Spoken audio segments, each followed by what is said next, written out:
November 19న Hanamkonda arts and science కాలేజీలో తలపెట్టిన ప్రజాపాలన విజయోత్సవ సభను విజయవంతం చేయాలని మంత్రి కొండ సురేఖ పార్టీ శ్రేణులకు ప్రజలకు పిలుపునిచ్చారు. ప్రజలు నియంతృత్వ పాలనకు చరమగీతం పలికి కాంగ్రెస్ ప్రజా ప్రభుత్వాన్ని ఎన్నుకుని డిసెంబర్ 7 నాటికి ఏడాది పూర్తి కానున్న శుభ సందర్భంలో విజయోత్సవ సభను నిర్వహిస్తున్నామని మంత్రి తెలిపారు. కాంగ్రెస్ ప్రజా ప్రభుత్వం ఇచ్చిన మాటకు కట్టుబడి 6 గ్యారంటీలను ఒక్కొక్కటిగా అమలు చేస్తూ ప్రజా సంక్షేమానికి పునరంకితం అవుతుందని మంత్రి అన్నారు. ఇందిరమ్మ పేరు వినపడని, కాంగ్రెస్ ప్రభుత్వం పథకాలు పొందని గ్రామమే లేదని స్పష్టం చేశారు. సంక్షేమం, అభివృద్ధి జోడెద్దులుగా కాంగ్రెస్ ప్రభుత్వ పాలన పరుగులు పెడుతోందని అన్నారు.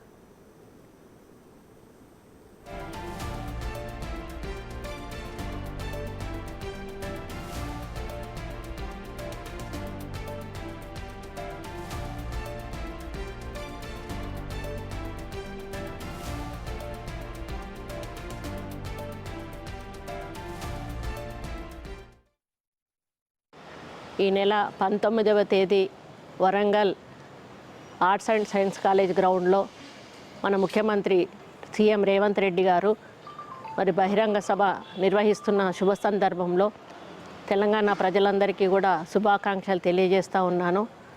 ప్రభుత్వం ఏర్పడి సంవత్సర కాలం పూర్తి కావస్తున్న సందర్భంలో ప్రభుత్వం చేపట్టిన అభివృద్ధి సంక్షేమ కార్యక్రమాలను మరి ప్రజల్లోకి ఏ విధంగా తీసుకెళ్లడం జరిగింది, ఎన్ని వేల కోట్లు వెచ్చించడం జరిగింది, ఏ విధంగా లాభం చేకూర్చడం జరిగింది, ఈ ప్రభుత్వ పరిపాలన మరి ఏ విశ్వాసంతో అయితే ప్రజలు 6 గ్యారంటీలు నమ్మి ఈరోజు మాకు ఓటేసి గెలిపించారో ఆ 6 గ్యారంటీలను అమలు చేస్తూ ఈరోజు ఉచిత బస్సు ప్రయాణము, 200 యూనిట్లకే విద్యుత్తు, 500 రూపాయలకు సిలిండరు, అదేవిధంగా ఫీజు రియంబర్స్మెంటు 10 లక్షల రూపాయలు మరి ఆరోగ్యశ్రీ కింద మంజూరు చేయడమే కాకుండా రైతులకు 2 లక్షల రుణమాఫీ, మరి ఇటువంటి ఎన్నో కార్యక్రమాలను చేపడుతూ ఈ ప్రభుత్వం వేలాది రూపాయలు, లక్షలాది రూపాయలు, కోట్లాది రూపాయలు ఈరోజు పేదల సంక్షేమం కోసం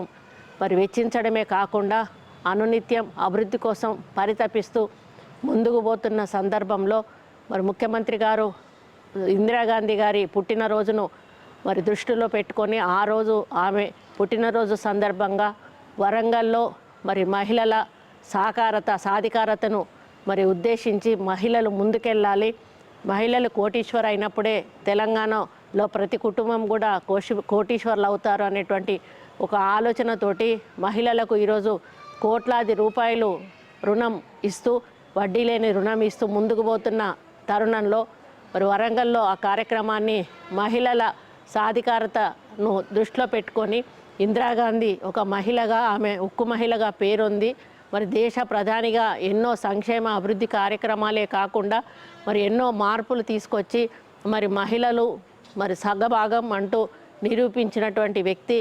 ఆమె పరిపాలనలో ఎన్నో పేద కుటుంబాలు మరి ఎంతో మరి ఆ రోజు బాగుపడ్డటువంటి సందర్భం. ఇప్పటికీ కూడా ఇందిరమ్మను తలుచుకొని గ్రామం ఉండదు, ఇందిరమ్మ ఇల్లు అనని గ్రామం ఉండదు.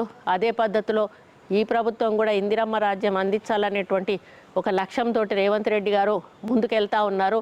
అదే పద్ధతిలో రాహుల్ గాంధీ గారు, అదే సోనియా గాంధీ గారు, ప్రియాంక గాంధీ గారు కూడా మరి ఇక్కడ డిక్లరేషన్ చేసి తెలంగాణ ప్రభుత్వం అధికారంలోకి రావడానికి అన్ని రకాల డిక్లరేషన్లు కూడా వాళ్ళు ఇవ్వడం జరిగింది.